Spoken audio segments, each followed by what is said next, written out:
before we go further, we have two new people sitting up here with us. No, one person and one in the audience. We have Russell Van Sickle, who is with Beggs and Lane, and Mary Jane Bass, who is also with Beggs and Lane. And we welcome you. They are going to provide legal services and advice and et cetera, which is what we expect our attorneys to do, that's in the et cetera. So we welcome you aboard, and we'll hear from them in a little bit. We come now to public hearings, of which there are none, and open forum. Has anyone asked to be recognized? There's no one here to speak in open forum. Presentations, there are none. Item 7 is approval of the minutes. You have received the minutes. Is there a motion? I move approval of the minutes. It's been moved and seconded. Any corrections, additions? If not, please vote.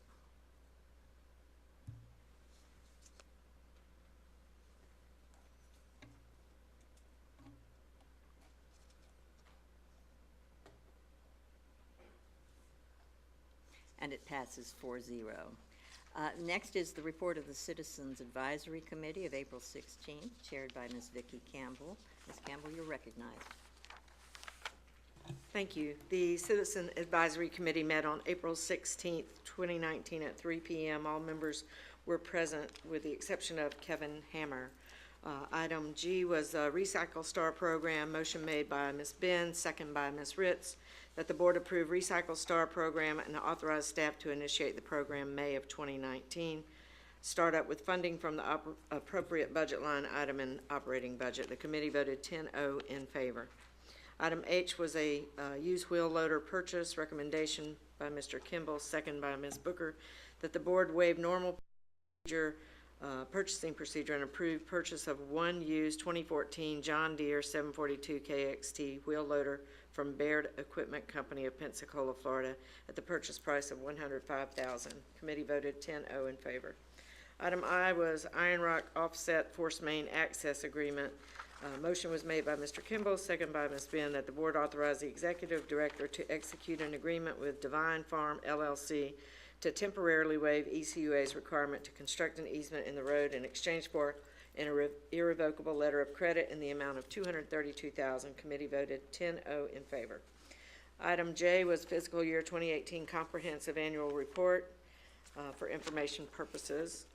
Item K was fiscal year 2020 operating budget. Each director from the following departments provided a brief overview of his or her section of the proposed fiscal year 2020 operating budget, along with an update of goals and objectives for each department. Administrator Steve Sorrell, Information Technology, Mr. John Dang, Human Resources and Administrative Services, Ms. Kim Scruggs, Engineering, Wastewater, Infrastructure, Mr. Stacy Hayden, Shared Services, Mr. Randy Rudd, and Customer Service, Mr.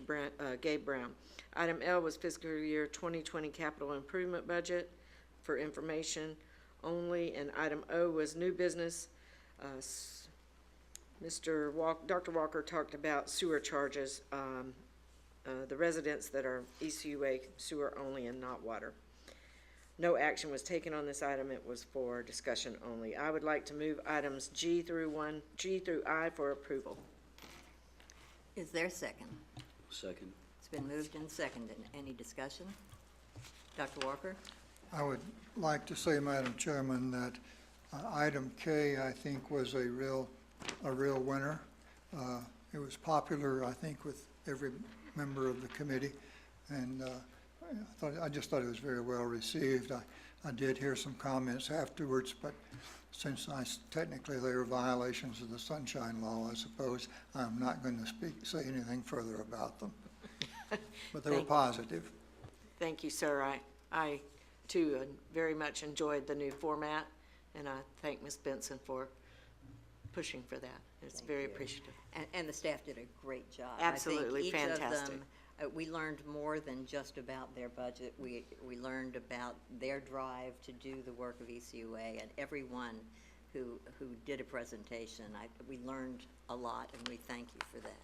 And I think we get to continue that the next right. month. So Yeah. I really appreciate it. Thank you very much. Good statement there, Dr. Walker.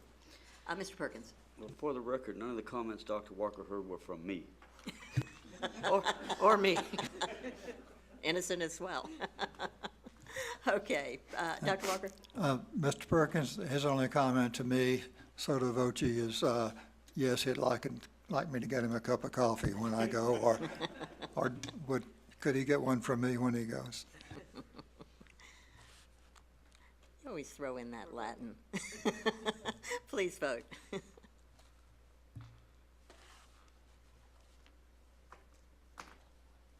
And it passes 4-0. That concludes my That report. concludes your report. Thank you very much for your leadership on that, Ms. Campbell. The next item, item 9A, is award of bid sanitary sewer manhole rehabilitation. It's an annual unit price contract. Mr. Sorrell, if you want to briefly outline this. Yes, ma'am. The ECUA is the proud owner of, I don't know, over 20,000 manholes. So we have a lot of manholes to maintain, many of which were constructed or built before we were even formed, some of which are made out of brick, some of which have the fiberglass, the newer fiberglass, some are concrete, but they need a lot of repairs. So what we do is periodically we go out for competitive bids for manhole reconstruction work or maintenance work that we need done on an annual basis. We don't know how much we're going to have, so we bid it on a unit price contract with an estimated amount of work. And we did that this time. Last time, I think it was 3 years ago when we had the contract available. It has expired or will be expiring, and we went out to competitive bids. This time the low bidder is Pensacola Concrete Construction, Pensacola, Florida. They work with us all the time. They do great work, and we strongly recommend them, ma'am. Thank you, Mr. Sorrell. Is there a motion? Mr. Perkins? I move the staff recommendation. It's been moved. Ms. Campbell? I will second and have a comment. Sure. Please proceed. I always find it interesting when we get these bids back in and there's such a huge discrepancy in the price. You know which companies are busy and which ones are not. This is a real savings going with this company, almost 200,000. Anyone else? Thank you, Ms. Campbell. Please vote.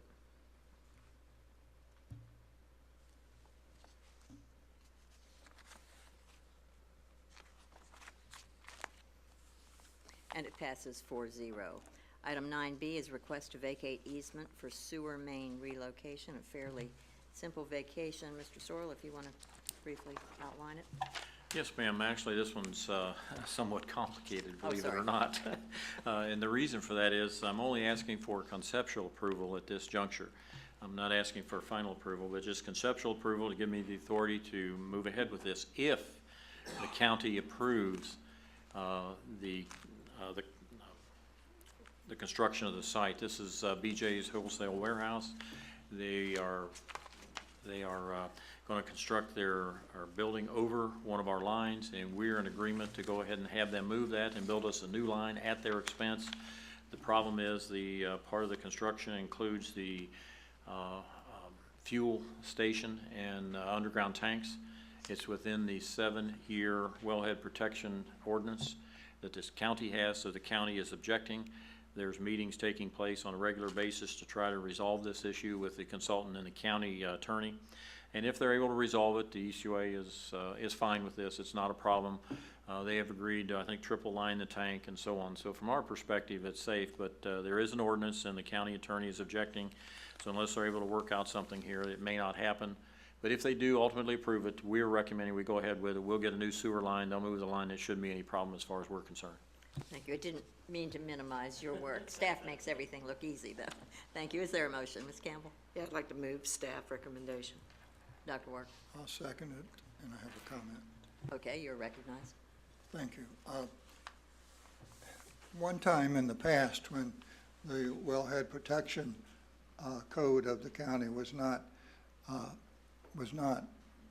respected, really, was when a trucking company, dirt and gravel and asphalt, et cetera, piles of it, mountains of it, up in Cantonment was permitted very close to an ECUA well.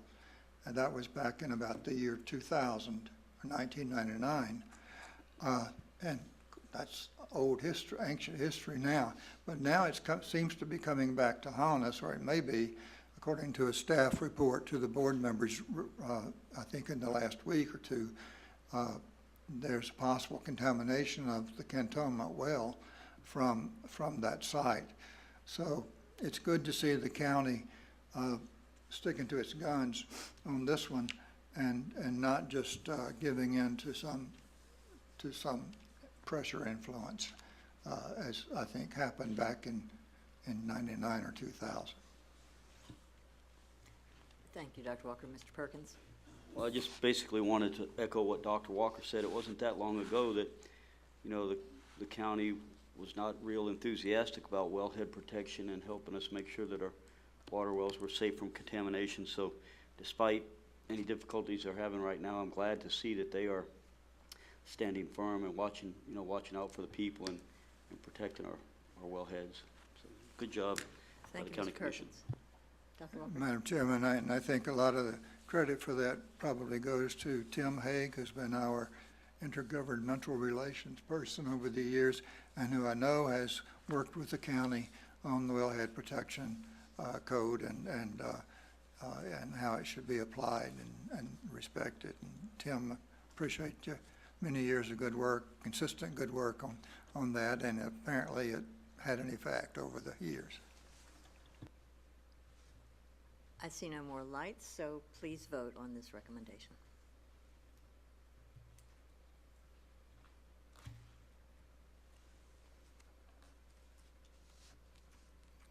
And it passes 4-0.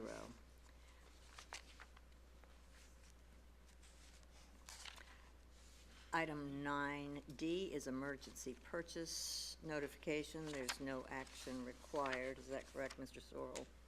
Yes, Mayor, I think you skipped 9C. I knew I was missing something. Okay, let's go to 9C, sole source notification, yes, of the Central Water Reclamation Facility reuse water pump upgrade. Now, if you'll outline that for us, please.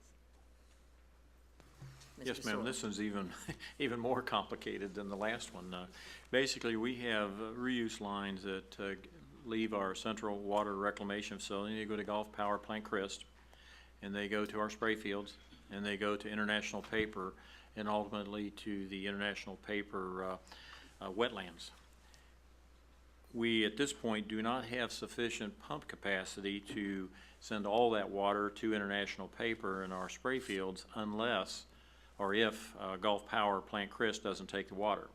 They have not been accepting as much reuse water as they originally told us, so we're having to send more and more to International Paper into the spray fields. What this will allow us to do is to upgrade the pumps from 250, I think, to 400 horsepower pumps, and there goes all your electrical savings that we talked about. But basically, this will allow us to put in bigger pumps, use the existing pipes, and basically to pump more water through the same pipe in order to send this water to International Paper, the spray fields, and the wetlands if we need to. This will be like a fail-safe for us. It will give us the ability to send the reuse water to different locations just depending on who needs it that particular day. We don't really have that capacity now because the Plant Crest was supposed to take most of the water, and they have not been doing so. So this is an opportunity for us to put in the right pumps, to change the hydraulic conditions so that we can meet our needs and give us a fail-safe opportunity here so that we can send it either direction if we need to, ma'am. Thank you. Ms. Campbell? I will move staff recommendation, but I do have a couple of questions. And I was second. You recognize, Ms. Campbell. So this will help us in the future if they cease to take as much, even more water as they convert? Mr. Sorrell? Yes, ma'am, this will do more than help us. This will probably save us in the future. It'll allow us to send that water to the spray fields and to International Paper or the wetlands. So if they do something with Gulf Power Plant Crest, it won't affect us. Thank you. Dr. Walker? Yes, Madam Chairman, perhaps the Executive Director could tell us what is the long-term prospect now for the use of reclaimed water by Gulf Power? I understand it may have changed. Mr. Sorrell? I'm not sure I can speak for Gulf Power. We have seen a decline in the amount of water that they have been using. If you remember, Plant Crest is a coal-fired electric production facility with the environmental regulations associated with coal and with the lower cost for natural gas, we believe that they're gonna change Plant Crest over to a gas-fired facility. If they do that, they will probably not need as much of the water, reuse water that we send them right now. So the chances are that they will be using less and less. But we don't have any affirmation of that whatsoever. We're just trying to think ahead and get ahead of the curve just in case. These new pumps will allow us to do that. If Gulf Power does need the water, we will have it available. And if they don't, we'll be able to send it somewhere else without having too much of a problem. That's good. Thank you, Mr. Sewell. Ms. Campbell? I'd just like to commend staff for that very forward thinking, instead of getting caught with in a bad situation, being ready for it. Well, I can remember when we were getting ready to do the new plant, we bragged about the fact that we were no longer going to be drawing water from the Escambia River and that we would use the treated effluent in plant operations. Tell me what the environmental benefits are of these spray fields other than simply disposing of this treated effluent. Is there anything that we can hang our hats on, or? Yes, ma'am, actually there is. We're not allowed to directly discharge water from the plant without some additional changes in it with its composition into the Escambia River. So if we use the spray fields, it's an area that'll permeate the water and essentially clean the water before it goes into the aquifer. We did geotechnical work, and we found certain areas that have a certain composition of sand and other materials that will actually clean up the water as it filters down into the aquifer, and this is one of those areas. So it's a free cleaning device for the water that goes directly into the aquifer. So it works really well for us. We'd like to have more, but it has to have certain geotechnical conditions in order to do that. And even though we have 2,000 acres, these are the only acres that we've been able to find that work very well. So we have enough, however, to dispose of anticipated effluent that is not being used from the CRISP plant. Is that the case? No, ma'am, that is not the case. We do not have enough spray fields to dispose of all the water. We have enough spray fields to help out with the disposal of the water, and we have 2 spray fields, and we can maximize their use.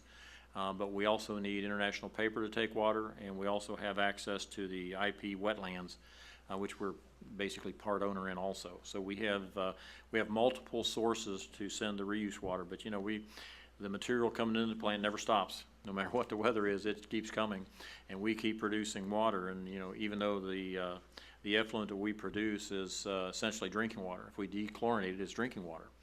It still has certain chemicals and things in it that you have to clean, and when we send it down through the spray fields, the sand just does the job for us. So it's a very efficient way to recharge the aquifer. But I assume staff is looking at some other alternatives as this reuse water is not going to Gulf Power. Yes, ma'am. One place where we want to send water is to the University of West Florida. We want to be able to have a reuse line all the way down past Plant Crest.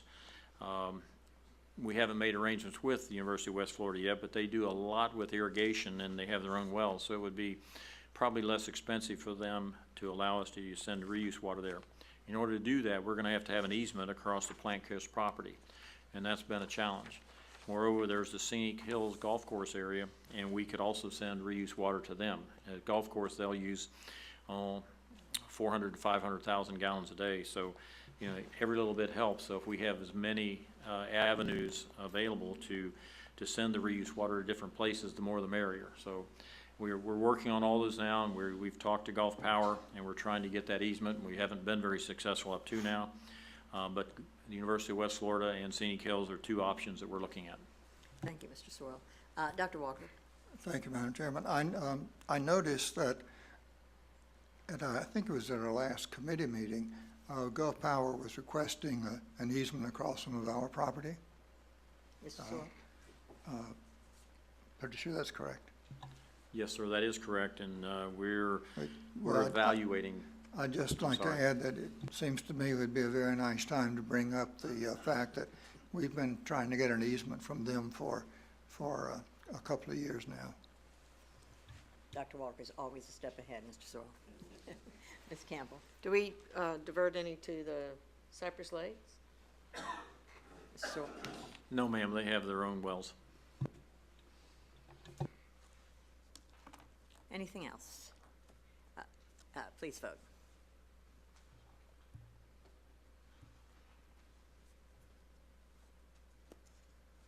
and it passes 4-0. You have an information item 9D, does not require board action, I assume. We go to 9E, purchase of medium-sized gate valves and sewer fittings for inventory. Anything that needs expanding on this, Mr. Sorrell? No, ma'am, this is, you know, we learn as we go. Basically, we have a lot of fittings in the warehouse that have, they're ductile iron, but they're lined with cement.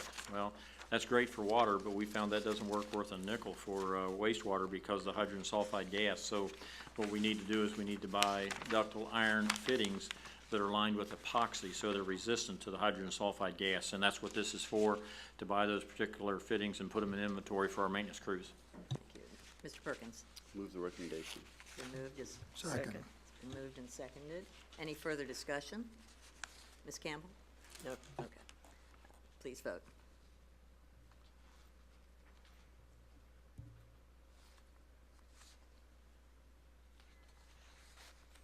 And it passes 4-0.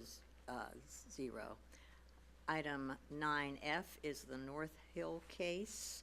Mr. Sorrell, do you want to handle this? Yes, ma'am. This involves the large above-ground reuse storage tank that we have on Gillimard Street, basically. It's an emergency storage tank in case there's a break in the major transmission main. There's been a litigation involving that from the individuals from the North Hill area against the ECUA. There's been several various court hearings, and we've won each and every time. Our attorney at the time, Mr. Odom, he communicated with their attorney, Mr. Mead, and I think they've agreed that if both sides pay their own attorney fees, that they'll drop the case with prejudice. Mr. Odom recommended we go ahead with that. I talked to Mary Jane Bass and to Russell Van Sickle about this from Beggs and Lane. They both agreed that all of us do this, and this case will go away. So we're recommending that the board approve this. So we pay our own attorney fees, and both sides can then just move on, and they can drop the case with prejudice. Ms. Campbell?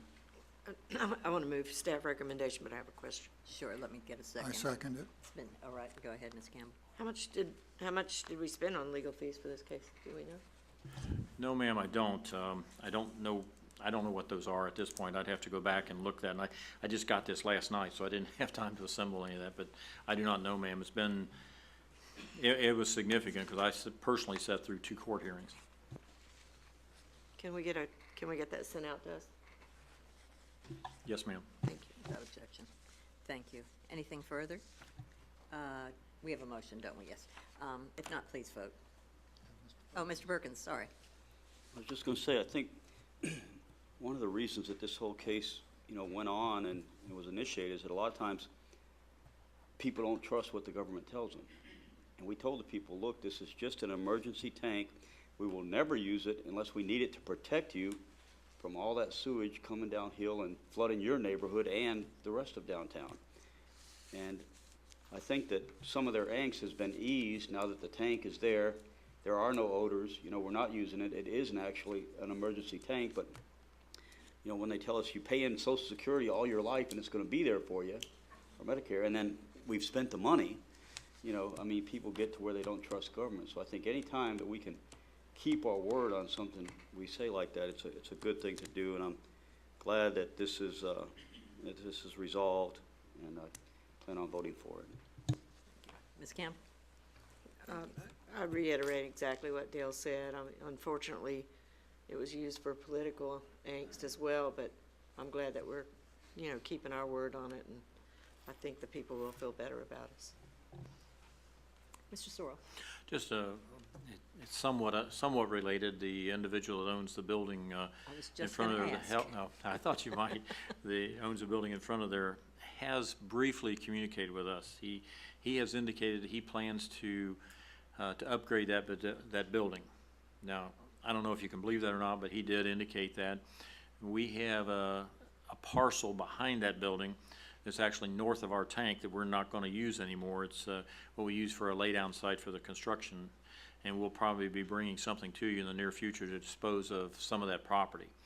Now, he has indicated that we should be giving it to him for $1 so that he can use it, government property doesn't work that way. We'll have to post it and advertise it and all those kind of things. But we'll probably be bringing something to you in the not-too-distant future on how to dispose of some of that property. He may very well be interested for parking so that he can upgrade that building like he said he's going to. Mr. Perkins?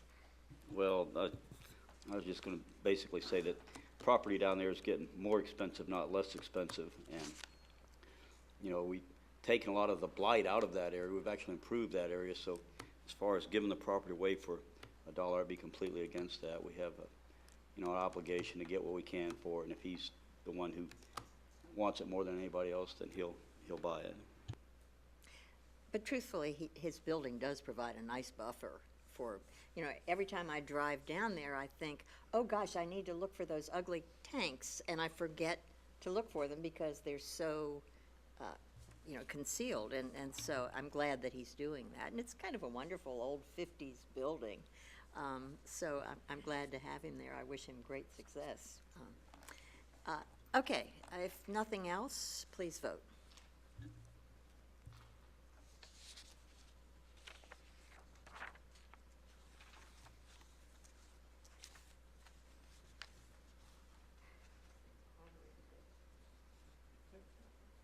And it passes 4-0. Item 9G is the employee appreciation and length of service luncheon contract approval. Somehow, I don't think this board is going to turn this down, but if you want to tell us about this, Mr. Sorrell. Well, the ECUA has some really outstanding employees, and they really work hard for us throughout the year. So each year we have an appreciation and length of service luncheon where we give awards to the Employee of the Year and the Supervisor of the Year. We have the T-shirt contest where any of the employees are allowed to submit designs for the new logo or the designs for the new T-shirt for that particular year. And there's just various other things. There's service time, and the employees are congratulated for working so hard for us for so long. So each year we have an event like this for them. There's clear public purpose, and the legal community has opined that we have there's a primary government public benefit. In this particular case, it's at a different venue than we've had in the past, and we have this one primarily for what I'll call the blue-collar employees who have to work every single day and can't get off and come down here for a luncheon at this building because our sanitation employees are driving trucks, our wastewater and water employees are out in their plants, and our maintenance employees are conducting activities. So we have a second one for these types of employees. We have an employee activities team, and they went through several iterations this year, and they selected going to ECUA and having this event for the employees, and so that we can recognize them. And the recommendation is to you to approve this particular award program. Thank you. Is there a motion?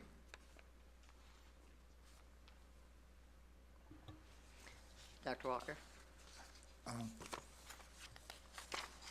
It's an add-on. Yes, I Yeah, know yeah. it is. I'm looking at it, but, okay. Yes, I move approval for the staff recommendation, which is that we conduct the event at the park at OWA.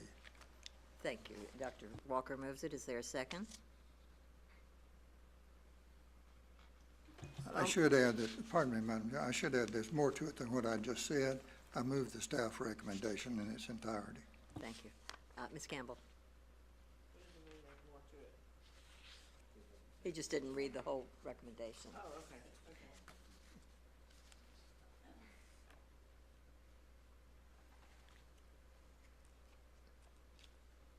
Is there a second?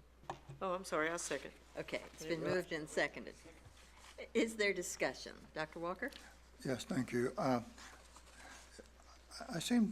noticed that there's a ticket price with some add-ons for $22.39. Is that per person or if, and by the way, one of the great benefits of this particular event is that employees can bring their families with them, whereas the luncheon here on the campus is not really conducive to that. And I think it's great to see all the kids running around with ECUA T-shirts on. does the employee pay for this out of a payroll deduction, or is ECUA Inc. paying the bill? Mr. Sorrell? The ECUA pays the bill like we do every year, and it's per employee, and we're estimating the number of employees, and, you know, the estimated cost is there. We have it set up this year where if the employee says they're gonna come and they don't, we will do a payroll deduct to pay for that. So they actually have to attend if they're saying they're going to. So it's the same thing we do every year, and we always pay for this as part of our appreciation for the employees. And, Madam Chairman, and children, spouses and children are not, there's no additional charge for them to attend? Mr. Sorrell? No, sir, there is not. There's limits on what they can do and what they can bring, but no, sir, there is not. We pay for it for the families. Any other discussion? Mr. Perkins? I support the event. The venue bothers me a little bit, you know, an out-of-state amusement park. I mean, you know, Sam's Fun City, I think, would be fine, or some of the pavilions at the national seashores and stuff. So that I think somebody could you know, could criticize us, albeit unfairly, because the price is probably the same and all, but I'm a little bit uncomfortable with that part of it. But I do support the event conceptually. I had the same reaction when I saw that. I thought all of these businesses in our community support us in every way, and it would be nice to keep it here, and yet, if it's the employees' event, I want them to go where it's most meaningful for their families, so I'm not going to vote against it. Ms. Campbell? Yeah, I'm not gonna vote against it either, but I do have a question. How does the price relate to the price of places we've gone in the past? Mr. Sorrell? It's almost the same. Actually, I think this year's gonna be slightly less than last year. I think we went to Sam's Fun City last year, and they like a different venue from year to year, and I think it's slightly less than that, but it's very, very similar every year. I know this place is all the talk right now. Yeah, it's over there close to where I live, and so I haven't been there. Hope y'all get some pictures for us. I'll support it. Dr. Walker? I think the fact that, as Mr. Sorrell said, the price is virtually the same or perhaps even less than Sam's Fun City makes it very defensible to make this choice. I would add that as I conjured this one, I thought that, well, we may not want to do this more than once. If there are criticisms, we can always just say, well, it was a one-off, and go back to like Sam's Fun City next year. Anyone else? Okay, please vote.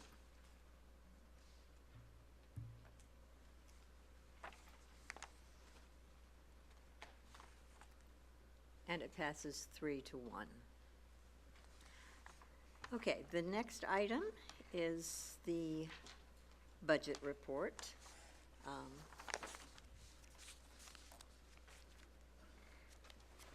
Thank you, Ms. Sheldon. You're recognized. Thank you. Good afternoon. I'm happy to report to you that at 6 months into our fiscal year, we are in good shape. So the water fund, both expenses and revenue, are trending on target with our budget. A couple of departments in the sanitation fund are slightly over the 50% mark, but again, that's in maintenance of vehicles, gas, oil, and lubricants, you know, things like that, we'll see how they smooth out the rest of the fiscal year. The materials recycling fund is slightly over budget on the expense side. I will tell you that we are not going to make the revenue projections, though, just because of all the things that have happened this year. So the revenues will be short from what is budgeted. I think the board has already approved the interfund loan for a cash flow standpoint. But other than that, that's where we stand, and I'll answer any questions if you have. Does anyone on the board have any questions? Dr. Walker? What is the worst news you have for us? The worst news? I don't really have any worst news. Like I said, the MRF will probably be about $1 million short on revenue. But There's been a lot of changes and a lot of things going on there. So we can weather through that and support that, as we've mentioned in the past. But I don't really have any worst news. Right now, we're looking pretty good. Thank you. Ms. Campbell? So even with the loss, are we still avoiding? Absolutely, we're Okay. still avoiding tipping fees at the landfill because all of that stuff is still coming to the recycling center and getting recycled. We're always at risk for the market of what the price of the recyclable materials are. Sometimes they go down, sometimes they go up, but we are avoiding those tipping fees at the landfill. For anything that comes through the recycling center that is acceptable materials and can be recycled, then we don't have to pay the landfill fees for that. And then we do have some other cost savings through the composting operation. You know, we're saving, putting all that yard waste into the landfill. We're using the dry sludge in the composting, so we don't have to pay for that to be hauled away. So those cost-saving things that we have implemented, that you have implemented in the past, are still continuing and ongoing. Perfect, thank you very much. Just want to make sure that cost avoidance continues to be more than our loss there. Thank you. Dr. Walker? Thank you. You mentioned $1 million. That was a shortfall in revenue or in the net balance or what? It's a revenue, a shortfall in the revenue in the MRF. So of course that affects our cash flow, and we've tried to address that in the past. So there is some shoring up in subsidy coming from the water fund and or the sanitation fund for the recycling system. But we do right now have that interfund loan that was from when we built the MRF, that we haven't been able to pay that back yet. But, you know, as that operation matures, we expect for the revenues to come in. So we still owe the original interfund loan? Yes, sir. How much is that, do you know? $7 million. We haven't paid that back. We have not And paid that back. right now, we're another $1 million added to that. Do we have, and did you say we have a slight increase in expenses at the MRF? Well, they're a little bit over budget, not bad, at 50% of the year, showing that the expenses in the MRF are about 55%. Some of that, again, may average out and smooth out over the rest of the fiscal year. So it's not that far off budget, but I'm using the 5% variance to report on, so you know, it fell in there. That's 7 million plus 1 million is a lot of, that's a lot of millions to me when it's a negative. Do we have a plan to catch up? We are amortizing that interfund loan over 20 years, so the plan was to pay that back $500,000 a year for, you know, however many years. We were not able to do that last year because of the loss in the cash from the zero waste problem that we had. You know, they didn't pay us what they owed us. So if we have cash left over and available at the end of the fiscal year, we will make partial loan payment to try to, you know, bring that down. Have we made any such payments in the past? We've made one.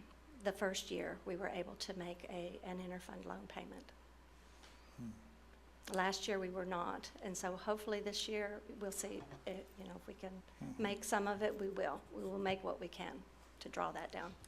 I don't say this as a knock on staff at all, but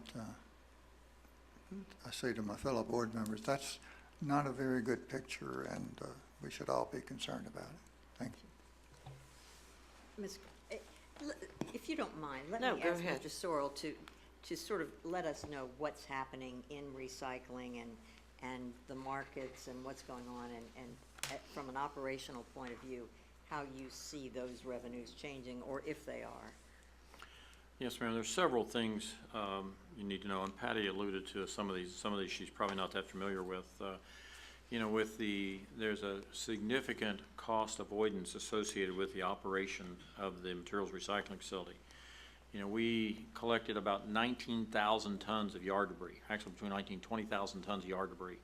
We would normally have to pay to have that disposed of in the landfill. All of that is being diverted now to either the compost operation, so that's a complete cost avoidance there in that same fund. Moreover, we used to collect about 12,000 tons of what I call recyclable materials, maybe more, maybe 12 to 15,000 tons. We used to pay to have that put in the landfill. It was $45 a ton. Now that is being completely avoided, and we're taking it through the materials recycling facility and turning it into a revenue source. So the operation of the MRF is more of a cost avoidance than it is a profit center. It's never going to make a lot of money, but it will avoid costs, probably in the $500,000 to $1 million a year range just for the cost avoidance. Also, May 1 of this year, we are changing the rates on all of the people who bring materials into the MRF. It's been on a sliding scale, as you know. The problem is the bottom has dropped out of the market on the commodities values, and it made it so that we were unable to process and basically break even. We have changed, or in the process of changing, every single contract now where they have to pay us a per ton fee for every ton they bring us. So I think this is right, for government I think it's $20 a ton, for private it's $25 a ton. So starting May 1, they will all have to pay us to bring those materials to us instead of bringing them to us free and basically have it on a sliding scale whether we pay them or they pay us. So what that's going to do is that's going to change the revenue stream substantially from a difficult situation to one where it's actually going to pay for itself. We also have about $1 million in outstanding, what I'll call legal fees that I'm not able to really talk much about right now, but there's about $1 million in outstanding funds that are owed us that are going through the various stages, either legal fees or criminal fees and so on. So that's all being worked on now. So a lot of things are in place. It's all going to start changing about May 1. But the big issue with the materials recycling facility is the cost avoidance. Right now, everything that comes into the recycling center is being processed. We're selling everything or disposing of it. Nothing is being really stored. Even the mixed paper, we found domestic markets for that. If you remember, Zero Waste told us they couldn't get rid of that paper and they wanted us to change the contracts. Well, we're selling that right now in the domestic markets for $10 a ton. So you can see that we've turned that all around with the domestic markets. We also have what's called mixed plastics. That's something that maybe you may have called trash plastics. It's not the really good stuff like the milk cartons and things like that. It's trash plastics. It's old toys and things like that are put in the recycling, and we'll take those and we'll bundle those. We have now found a market for those, and I think we're able to dispose of those. I think they're paying us, I think it's $0.015 a pound, if I remember correctly, for those. So again, we've been able, through domestic markets, to turn that. So there's been an awful lot of changes taking place at the materials recycling facility. Most of those are not real obvious just yet. They'll be taking effect very soon, and you'll start to see the change in the revenue, and Patty will be reporting that to you. The $1 million that's owed us, that's probably going to take a while to get that resolved. And the one issue is in court now, and the other issue is one it's I can't really speak too much about in a public meeting. Thank you, Mr. Sewell. You know, when we sold recycling to the public, they wanted to be part of something big that was earth-friendly, and talking about cost avoidance is not really what they had in mind. So I'm glad you went on to talk about some of these new markets for mixed paper and plastics. And I hope we'll continue to get some good news about those. Ms. Campbell.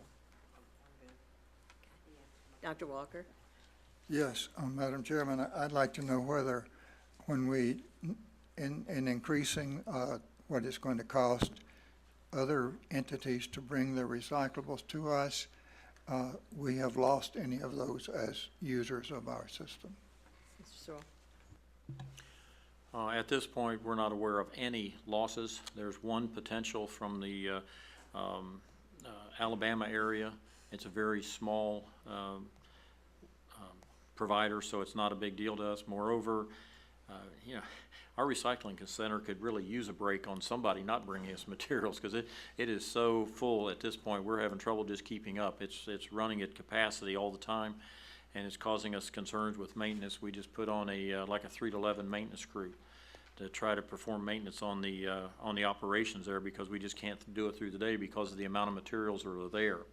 Moreover, we had to slow down the sorting line.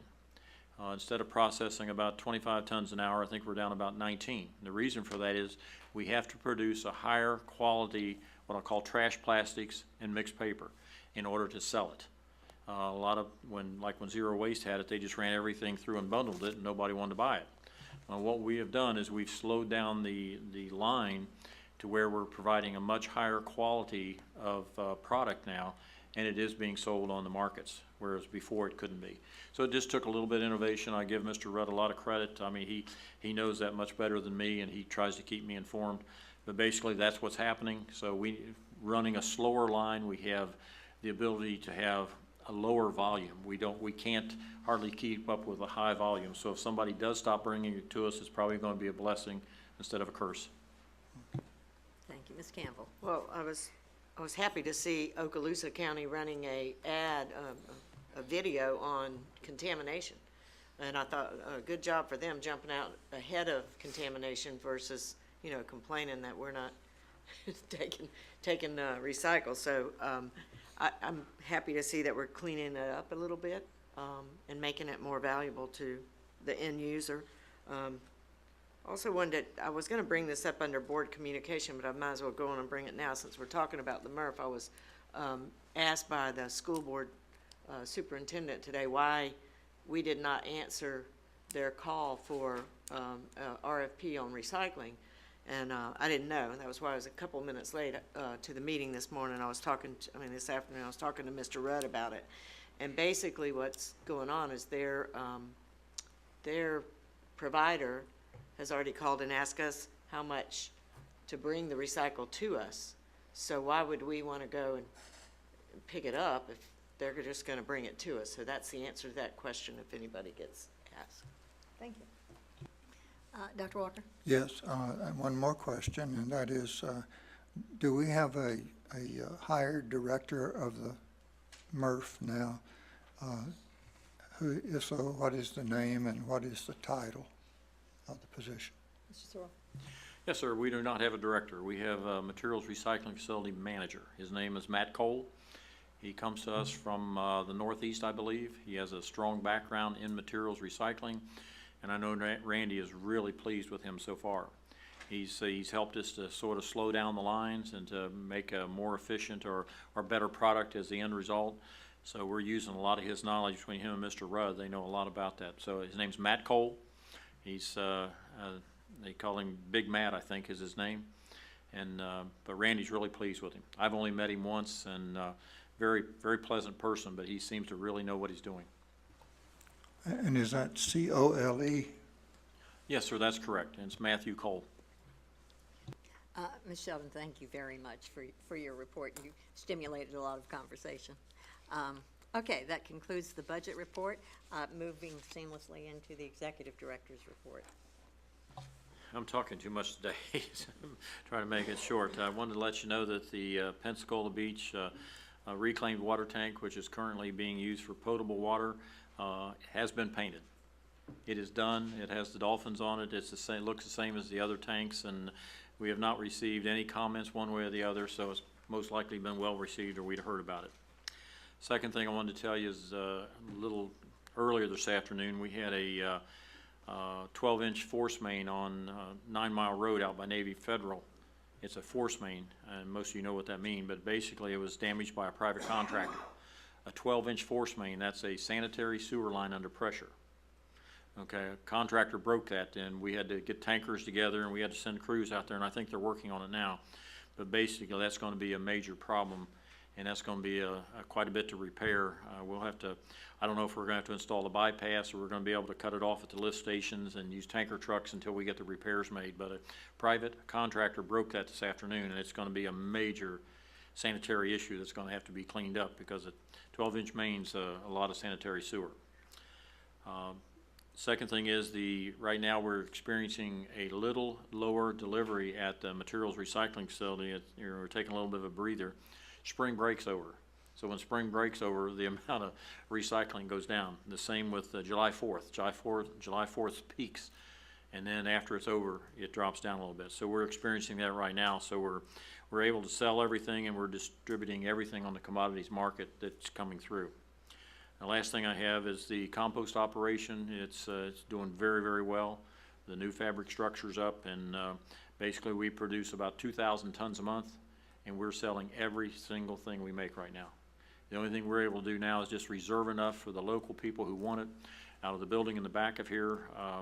Basically, if they come in with a pickup truck and they want a little bit put in their pickup truck, we'll do that. If they come in and they want bags, we'll do that, but we don't deliver it anymore, and we have sold out of everything we had.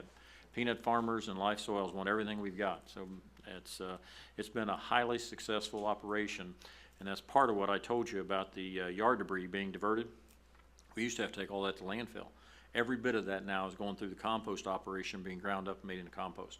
So it's just another huge cost avoidance that you as a ECUA has been able to complete in the last few years. It's been highly successful. And that's the end of my report, ma'am. Dr. Walker? Thank you, Mr. Sorrell. What price do we get for the compost from the principal buyer? I don't know the exact price. It's whatever was approved by the ECUA board per ton. I don't remember what that is. The bags, I think, are $4.50 per bag, and I believe it's like $12 a yard, I think, something like that, but I don't remember the exact cost. Whoever was approved by the board is what they're paying. Do we, if somebody shows up with a pickup truck here in Ellison, do we assist in the loading of the truck? Yes, sir. We have a small bobcat loader, and we will do that. That's not a problem. As long as we have the material available. If we get too many trucks in a short period of time, we may not have it. But generally, we have sufficient supply available, and we've not had any problem whatsoever running out of that material. Madam Chairman, I know that Mr. Sorrell has informed us that we no longer deliver without additional charge. I was amazed when we started that policy, a policy in which we would deliver a yard of compost up to Davisville or Burnville or the northern reaches of my district. And I was gratified that we provided such wonderful service to my voters. But I know it was not not a cost-effective operation. I understand now we no longer do that. But we sure get good PR out of that compost. People love it who get it. Any other questions for Mr. Sorrell on his report? Okay, we go now to the attorney's report. And if Mr. Van Sickle and Ms. Bass will tell us a little bit more about yourselves, and then you may proceed with your report. Well, sure, thank you. My name is Russell Van Sickle. I've been a partner of Beggs & Lane since, now see, I'm going to say that out loud, now I don't remember. But I've been at Beggs & Lane since 1992. I'm a Pensacola native. Went to Florida State University, Fernie Knowles here. And my law partner, Mary Jane Bass, is here. Let her introduce herself. Bring back my And if cup. you'll press the button. Okay, thank you, glad to be here. So I am not a Pensacola native, but I grew up pretty close by in Mobile, so I'm a Gulf Coast person, and I'm glad to be back here. I have been at Beggs & Lane since 1995, but I've been practicing law for about 30 years or more, so I'll date myself there, and then had a career before that, primarily in government in Washington, D.C., both serving as an assistant on Capitol Hill and then as a lobbyist, and I went to law school at Georgetown while there, and then worked my way back here, so I feel very much at home. A lot of my practice is focused on issues that come to you, environmental work, land use work, representing government entities. We have served as counsel to the Santa Rosa Island Authority, serve as counsel for the City of Gulf Breeze. We've worked for City of Pensacola. So we've been in these kind of forums before, and we're glad to be here and serving you now. So thank you. Thank you. And are you handling the attorney's Well, report? I will do the attorney's report, certainly. We have hit the ground running. First of all, I want to just thank the board for entrusting us with this. We're glad to assist you during this time in any way we possibly can. We hit the ground running in terms of protecting the ECUA and any ongoing matters, including some substitution of counsel for Mr. Odom.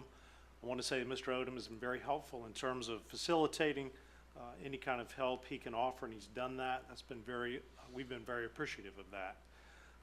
Also need to mention that Mr. Sorrell and every single staff member to a person has been most accommodating and hospitable. We've received a great welcome, and in terms of a couple of litigation matters that are going on, if we ask for something and need it, your staff members are providing it very quickly and with the utmost professionalism. And so I want to commend this organization and its staff on that we've seen in a very short amount of time. And I'll also add, if I may, as a matter of personal privilege of sorts, and that Mr. Sorrell was a gracious and informative host for myself and Mary Jane, not only to walk us around this main building and introduce us to people, but also showed us the MRF and the Central Water Reclamation Facility. And I must confess, again, as a Pensacola native, it's hard to comprehend the scope of the MRF, what it does, how much material it takes in on 6 days a week and processes it so that that material is no longer going into our landfills. And then to see the water reclamation facility, which is exceptionally impressive, and certainly what ends up at the back end, to be able to have a success story to say that we're helping farmers of commercial and residential types just for solid waste, and then to have that reclaimed water used in ways that is not hurting the environment is just really very impressive. And I just wish that more people had that opportunity to see what great works the ECUA has done and is continuing to do. And certainly a lot of that work has been done in the last decade, I assume, in terms of these new facilities since Hurricane Ivan. And so, again, I'll end here, but we are appreciative of the warm welcome we have. And if there's anything that you need from us, we will be glad to help. Thank you. Thank you. And that concludes your report? It does. Thank you. Thank you very much. Well, welcome. Okay, the next item is unfinished business, and we had none. We move to new business, which is the consideration of the proposals for an executive director search. And you all have received a number of packets, and we can, I'll let you all tell me how you want to work. We can either have a motion for one of them, or we can just open it up for discussion. Would you like to take a break before we do this?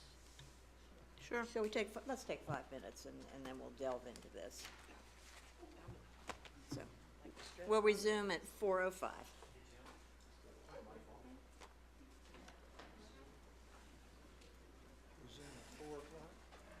at 4 o'clock? 4:05.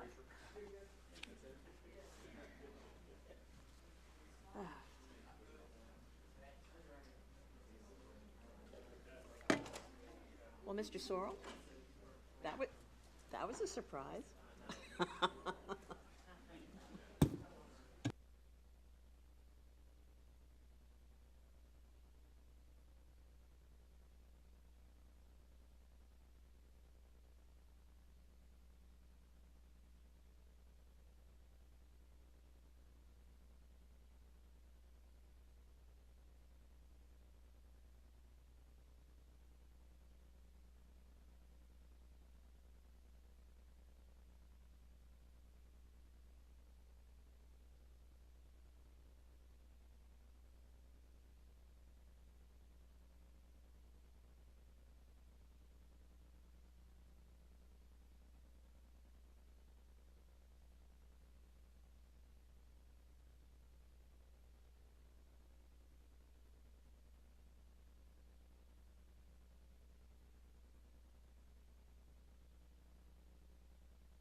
sorry.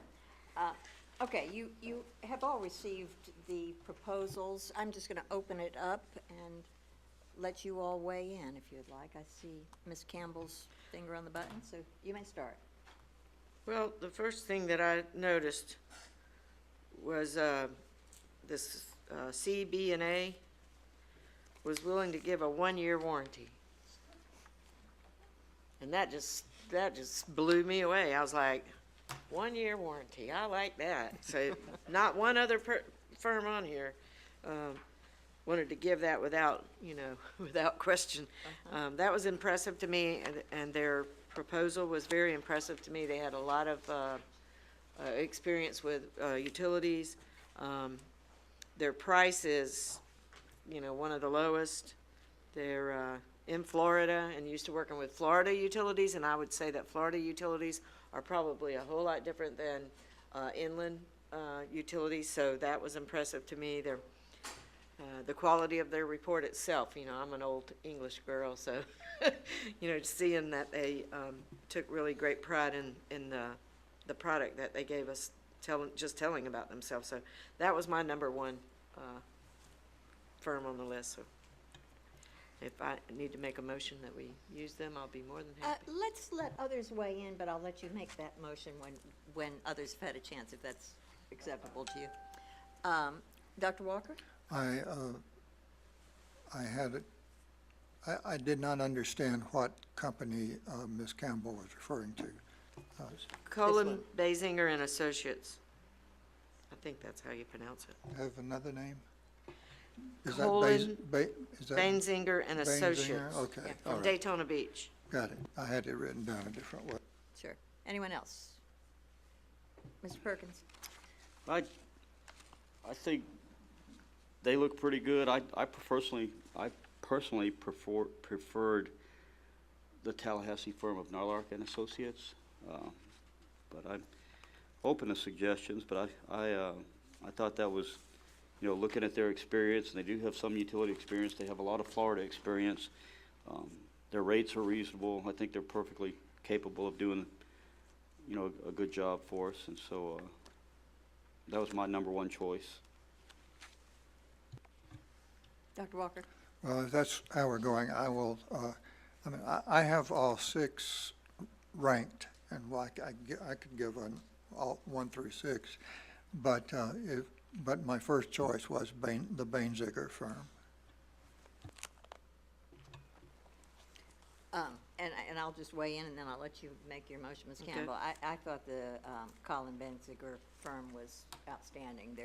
Their fee was very, very reasonable. It was such a professionally done report. They said they would get it done in 60, 90 days. They are a Florida business with a national presence. Their team includes former elected officials as well as city managers, and I thought that's an interesting perspective to have. They also have somebody on their team who's a professional engineer. It's just a well-balanced team. All we do is provide travel and housing for the candidates being considered, and I think all of the proposals include that. They were clearly my first choice. The Tallahassee firm was my second choice, but their cost proposal was a little open-ended. There was a base and then plus costs, which they seemed to think would be capped at a certain amount, but it didn't specify that. So overall, I thought the Colin Benziger one was the strongest. One thing to think about too, I'm sorry. Sure, go ahead. One thing to think about too is when we, provide travel and housing for them. I mean, when Mr. Sorrell came, we had the event right out there on the beach, and they could see how big how beautiful our beaches was, and I think that was an inducement. So maybe we could just put them up at Miss Benson's house and let them get right in. Can I have that job? Ms. Campbell? I'm gonna make the motion, but I'm gonna just go back to that 1-year warranty. I mean, anything could happen in a year, and the rest of them were 90. I think the longest one was 120 days without any stipulations on it, and to me, that speaks very highly of how you feel about yourself. And so if they feel that highly of the job they're gonna do, I really am impressed with them, so I'll make a motion that we go ahead and hire, I'm gonna call them CB&A at Daytona Beach. Okay. Is there a second? I second that. Okay. Mr. Perkins? What is covered in a one-year headhunter warranty? Heart attack. I mean, does that mean they'll be here for a year? I mean, what basically does that It goes into warranty? in their presentation. You want me to? While she's looking for that, let me mention, I think we ought to make the motion to accept this firm pending calling their references. I think it's always a good idea to phone the references in case there's something that is amiss, if you all won't mind. I accept that amendment wholeheartedly. Trying to find it.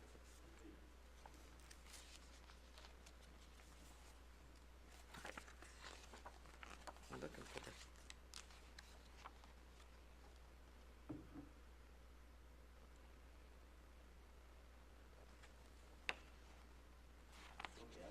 You see it?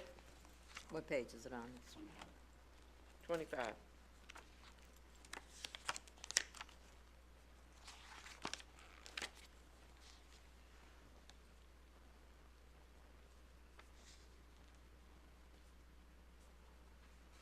It's pretty global. I mean, Yeah, I was impressed with Yeah. that. why don't you outline them for the record? I Okay, think it's for the worth doing. record, Colin Basinger Associates offers the best warranty in the industry. We can offer it because we have confidence in our work, provided we conduct the full search and assuming the authority selects from among candidates, and that's something to keep in mind.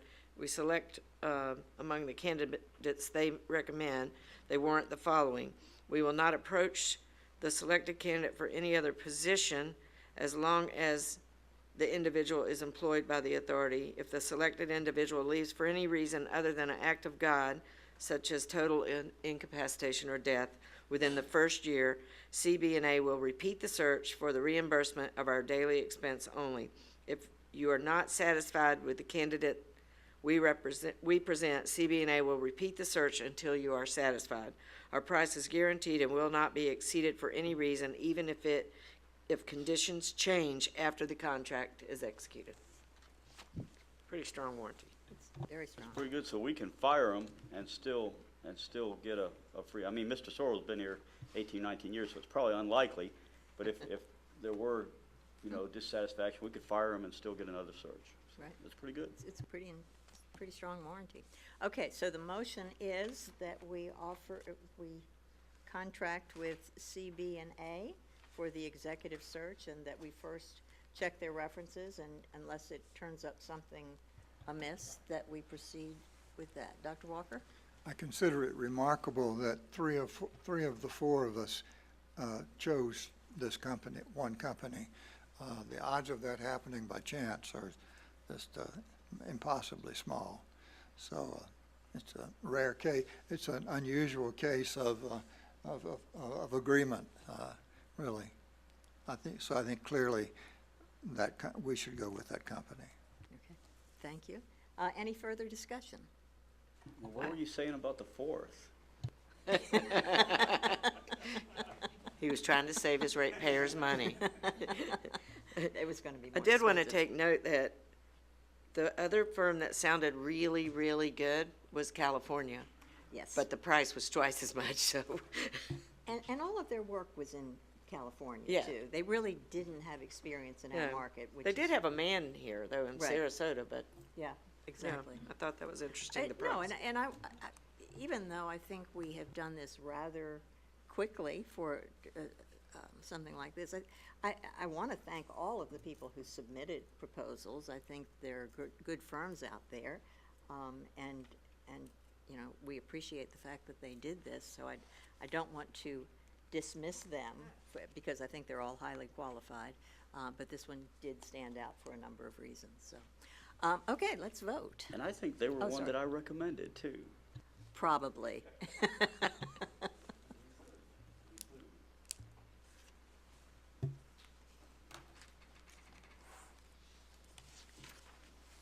And we have unanimously accepted them, so Mr. Sorrell, if you will communicate with them,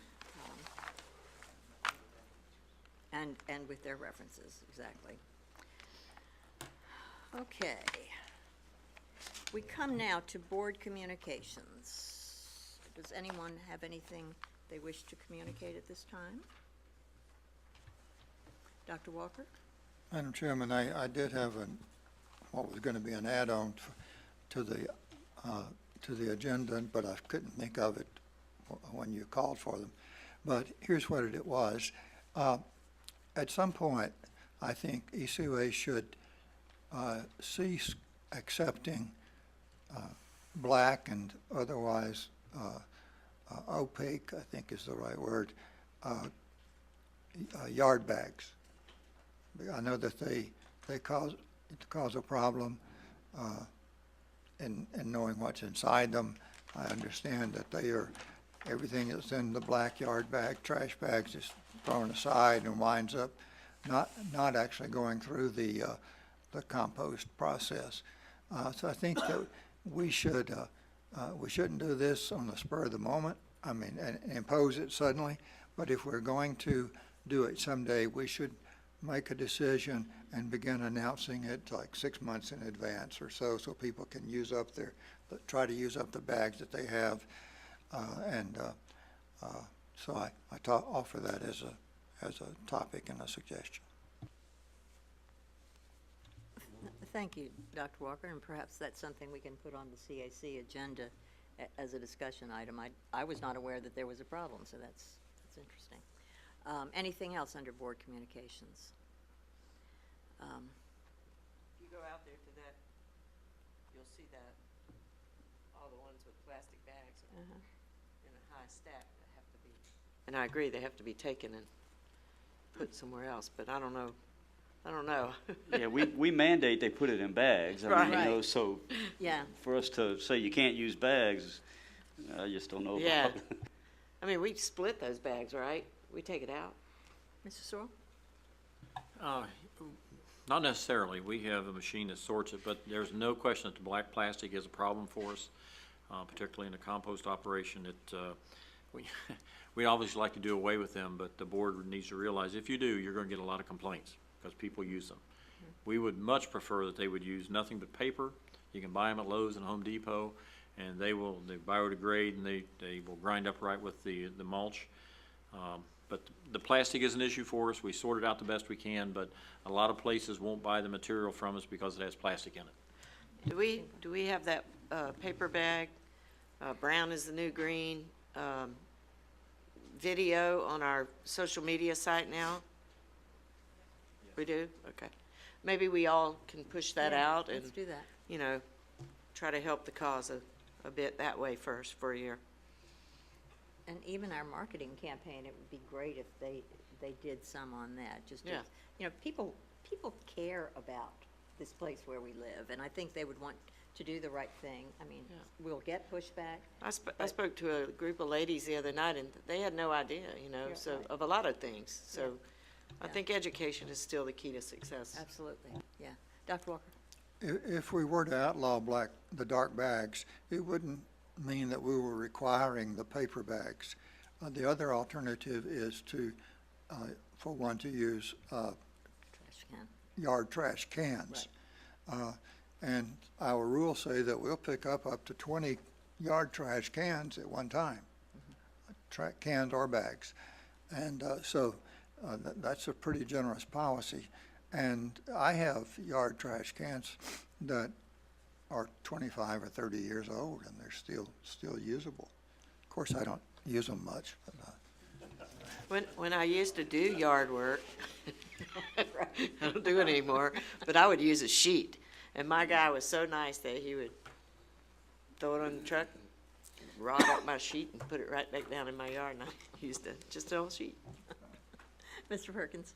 Yeah, it's not really worth getting into a big discussion about the details and everything of it, but, you know, I think if you're thinking about something like that, I mean, the things to look at is, you know, perhaps going to a claw truck and just picking up like the city of Pensacola does. I mean, that's, you know, costly, but that might be something in the long run, or providing the bags, you know, just providing the bags as part of the sanitation service and as part of the fee, you know, and the logistics behind that might be difficult, but most people are not as informed as people who are in the committee meetings and who serve on these boards and stuff. And so just counting on people to do it or not do it is just, to me, just seems like it wouldn't work. But we can discuss it. Okay, I see nothing more. Is there anyone who wishes to speak to us in open forum? No one?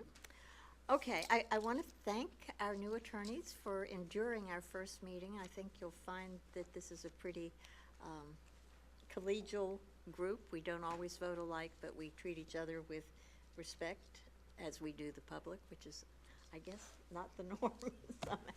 But anyway, we are adjourned.